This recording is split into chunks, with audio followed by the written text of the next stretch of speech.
Assalamualaikum warahmatullahi wabarakatuh. Perkenalkan, nama saya Irowati, NIM 18600.008, Program Studi Tadris Matematika. Nah, dalam pembahasan video kali ini, kita akan membahas mengenai analisis real, tepatnya pada materi fungsi limit. Nah, masuk dalam pembahasan definisi 4.1.1. Misalkan A subset R di mana C elemen R, C adalah titik kumpul dari A untuk setiap delta lebih besar 0, di mana paling sedikit ada satu titik X elemen A, X tidak sama dengan C berlaku mutlak X kurang C lebih kecil dari delta. Dari ilustrasi ini, kita bisa mengatakan bahwa A di titik C adalah sebuah titik kumpul di himpunan A jika setiap delta daerah sekitaran atau lingkungan dari V delta C sama dengan C dikurang delta, kemudian C ditambah delta dari C. Nah, di sini paling sedikit terdiri ada satu titik terkecil dari A yang berbeda dari C. Nah, dalam definisi ini ada beberapa poin-poin yang penting, yaitu di sini A subset R, kemudian yang kedua C elemen R, yang ketiga C adalah titik kumpul dari A. Kemudian di sini delta lebih besar dari 0, di mana koefisiennya ini elemen dari R. Selanjutnya yaitu X elemen A dan mutlak X dikurang C lebih kecil dari delta atau jarak X ke C. Nah, di sini yang paling penting yaitu V delta C sama dengan C dikurang delta, C ditambah delta. Nah, ini merupakan daerah sekitaran delta dari C. Selanjutnya kita masuk dalam pembahasan contoh soal. Nah, di sini A sama dengan kurung kurawal 1,2.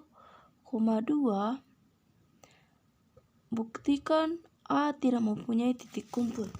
Nah, di sini penyelesaiannya kita misalkan delta sama dengan 1/2. Kita pilih 1 sebagai titik kumpul dari A sehingga dipilih C sama dengan 1. Maka pilih X elemen A, X tidak sama dengan C yang berada dalam sekitaran lingkungan V delta C. Diperoleh tidak ada X elemen A di dalam V delta C, maka 1 bukan titik kumpul dari A. Nah, di sini kita bisa perhatikan ilustrasinya untuk membuktikan bahwa 1 bukan merupakan titik kumpul dari A. Nah, di sini bisa diperhatikan. Nah, di sini kita tentukan dulu lingkungan V delta C. Nah, di sini C dikurang delta. Di sini 1 karena dari sini kita ambil 1 dan 2. Jadi terlebih dahulu kita pilih C sama dengan 1. Jadi 1 dikurang delta. Delta di sini yaitu 1/2. Jadi 1 dikurang 1/2 sama dengan 2/2 dikurang 1/2 sama dengan 1/2. Kemudian untuk C ditambah delta sama dengan 1/2 sama dengan 2/2 ditambah 1/2 sama dengan 3/2. Nah, di sini bisa kita lihat nilai dari sekitaran dari 1 yaitu 1/2 dan 3/2, sehingga dikatakan bahwa di sini nilai dari delta sama dengan 1/2 ini memberikan daerah di sekitaran 1 tidak mengandung titik A yang berbeda dari 1. Jadi kita katakan bahwa A ini tidak memiliki titik kumpul jika berada pada C sama dengan 1. Selanjutnya di sini kita pilih 2 sebagai titik kumpul dari A, sehingga kita pilih C sama dengan 2, maka X elemen A, X tidak sama dengan C yang berada dalam sekitaran V delta C. Diperoleh tidak ada X elemen A di dalam V delta C, maka 2 ini bukan titik kumpul dari A. Bisa kita perhatikan ilustrasinya. Di sini kita cari dulu nilai dari V delta C, di mana V delta C sama dengan C dikurang delta, C ditambah delta. Nah, pembuktiannya C dikurang delta yaitu 2 kurang 1/2 sama dengan 4/2 dikurang 1/2 sama dengan 3/2. Dan untuk C ditambah delta sama dengan 2 ditambah 1/2 sama dengan 4/2 ditambah 1/2 sama dengan 5/2. Jadi dari sini kita peroleh nilai 3/2 dan 5/2. Sehingga di sini terlihat bahwa 2 merupakan bukti bahwa tidak ada titik kumpul dari A. Bisa juga diperhatikan bahwa nilai dari di sekitaran 2 ini tidak ada unsur X elemen dari A di dalam V delta C. Jadi dapat disimpulkan bahwa 1 dan 2 itu bukan merupakan titik kumpul dari A. Selanjutnya, kita masuk dalam teorema 4.1.2. Suatu bilangan C elemen R adalah titik kumpul dari himpunan A elemen R jika dan hanya jika ada barisan AN di A, sedemikian hingga limit AN sama dengan C dan AN tidak sama dengan C untuk setiap N elemen N. Buktinya, jika C adalah titik kumpul dari A, maka untuk setiap N elemen N ada seper-N daerah persekutuan V seper-N C memuat satu titik AN di A yang berbeda dengan C. Nah, untuk setiap N elemen N merupakan titik-titik, maka Xn elemen A di mana Xn tidak sama dengan C, sehingga mutlak Xn dikurang C lebih kecil dari seper-N. Dengan demikian dikatakan bahwa barisan Xn yang demikian akan konvergen ke C. Nah, jika terdapat Xn di A per kurung kawal C yang konvergen ke C, maka untuk setiap delta lebih besar dari 0 itu terdapat K, sehingga untuk setiap N lebih besar K, maka AN lebih elemen dari V delta C. Nah, di sini ada beberapa hal-hal yang penting di dalam teorema ini. Yang pertama, C adalah titik kumpul dari A. Yang kedua, C elemen dari R. Yang ketiga, A subset dari R. Yang keempat, AN adalah barisan dari A. Kemudian limit AN sama dengan C dan AN tidak sama dengan C untuk setiap N elemen dari N. Sekarang kita masuk dalam definisi 4.1.4. Misalkan A subset R dan C adalah titik kumpul dari A.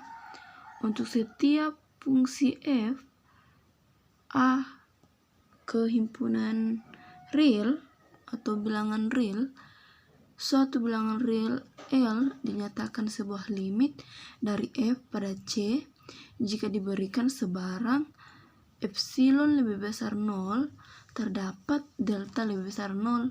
Sedemikian hingga jika X elemen A dan 0 kurang dari mutlak X kurang C kurang dari delta, maka mutlak Fx dikurang L lebih kecil dari epsilon. Nah, ilustrasinya di sini, misalnya kita memiliki sebuah fungsi yaitu Y sama dengan Fx yang memetakan A ke bilangan real. Di sini kita memiliki titik C, yang mana titik C ini berada pada lingkungan delta dari C. Nah, adapun lingkungan dari delta C ini yaitu C dikurang delta dan C ditambah delta. Nah, di sini dalam lingkungan delta dari C ini kita punya L. Bisa diperhatikan di sini kita punya L, di mana L ini merupakan Fc dan terletak berada di lingkungan epsilon. Nah, di sekitar epsilon ini, epsilon dari L ini bisa kita perhatikan L dikurang epsilon dan L ditambah epsilon. Maka kita bisa mengatakan bahwa limit dari F menuju C itu sama dengan L. Dengan kata lain bahwa lingkungan L itu adalah irisan dari lingkungan delta C dan epsilon dari L. Selanjutnya, teorema 4.1.5. Jika pemetaan F A menuju himpunan bilangan real dan jika C suatu titik kumpul dari A, maka F hanya dapat mempunyai satu titik limit pada C. Artinya di sini hanya ada satu titik yang tunggal, titik limit yang tunggal. Nah, di sini penyelesaiannya kita asumsikanlah misalnya L1 dan L2, di mana L1 tidak sama dengan L2 merupakan titik limit F pada C. Untuk setiap epsilonnya ini ada delta 1 lebih besar dari 0. Untuk jaraknya X dan C ini lebih kecil dari delta 1. Berakibat Fx dikurang L lebih kecil dari epsilon per 2.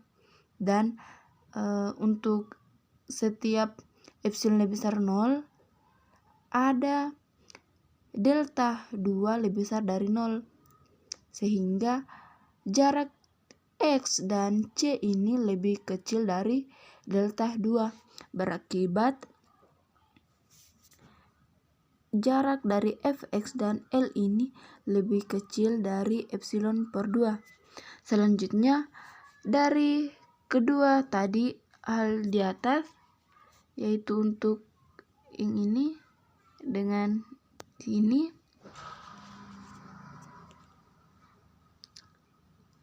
kita ambil delta minimum, delta 1 dan delta 2, sehingga jika jarak X dan C itu lebih kecil dari delta, berlaku jarak L1 dan dikurang L2 atau mutlak L1 dikurang L2 itu sama dengan mutlak L1 dikurang Fx ditambah Fx dikurang L2. Nah, di sini lebih kecil sama dengan mutlak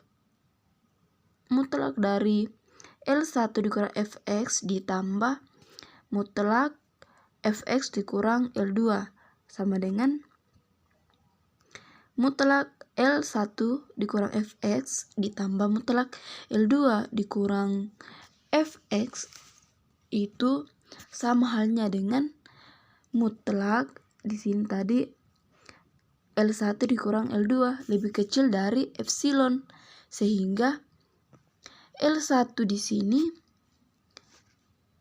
L1 dikurang L2 sama dengan 0, sehingga diperoleh L1 sama dengan L2. Jadi terbukti bahwa pada titik F ini hanya mempunyai satu titik limit saja pada C, yaitu limitnya itu tunggal. Sekarang kita masuk dalam teorema 4.1.6. Misalkan F atau fungsi F dipetakan dari A ke himpunan bilangan real, dan jika C suatu titik kumpul dari A, maka pernyataan berikut ekuivalen. Yang pertama, limit X menuju C, Fx sama dengan L, dan diberikan sebarang min epsilon V epsilon C dari L terdapat delta V delta C, sebuah persekitaran sedemikian hingga jika X tidak sama dengan C merupakan sebuah titik di delta V delta C irisan dengan A, maka Fx mendekati V delta L. Nah, di sini pembuktiannya untuk limit X menuju C, Fx sama dengan L.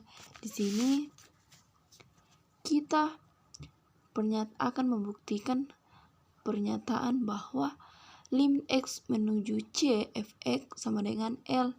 Maka berdasarkan dari definisi sebelumnya, definisi 4.1.4, maka di sini kita ambil sebarang epsilon lebih besar dari 0. Jika X elemen A dan 0 lebih kecil, mutlak X dikurang C lebih kecil dari delta, maka di sini deltanya itu atau nilai delta tergantung dari nilai epsilonnya. Jika nilai epsilon lebih besar dari 0, maka secara otomatis nilai dari deltanya ini juga lebih besar dari 0. Nah, di sini mutlak Fx dikurang L itu lebih kecil dari epsilon, dan epsilonnya itu lebih besar dari 0. Maka terbukti bahwa limit dari X menuju C, Fx sama dengan L itu ekuivalen. Selanjutnya, di sini pada pembuktian kedua, teorema kedua, di sini kita berikan sebuah lingkungan V epsilon L dan V delta C.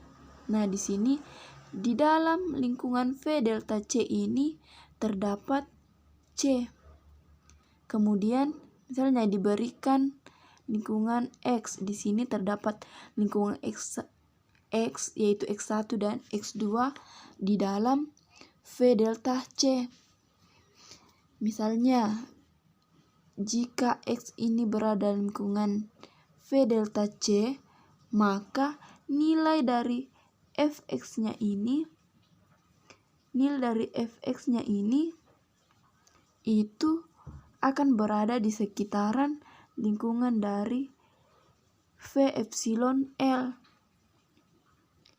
Maka di sini pernyataannya, semakin X mendekati C di sini, maka nilai dari Fx-nya di sini itu semakin mendekati L. Sama juga dengan X2 di sini, apabila mendekati C, maka nilai dari fx-nya di sini juga mendekati L. Jadi pernyataan di sini terbukti bahwa ekuivalen. Nah, itulah tadi penjelasan dari saya. Mohon maaf jika banyak kesalahan kata. Sekian dan terima kasih. Wabillahi taufiq wal hidayah. Wassalamualaikum warahmatullahi wabarakatuh.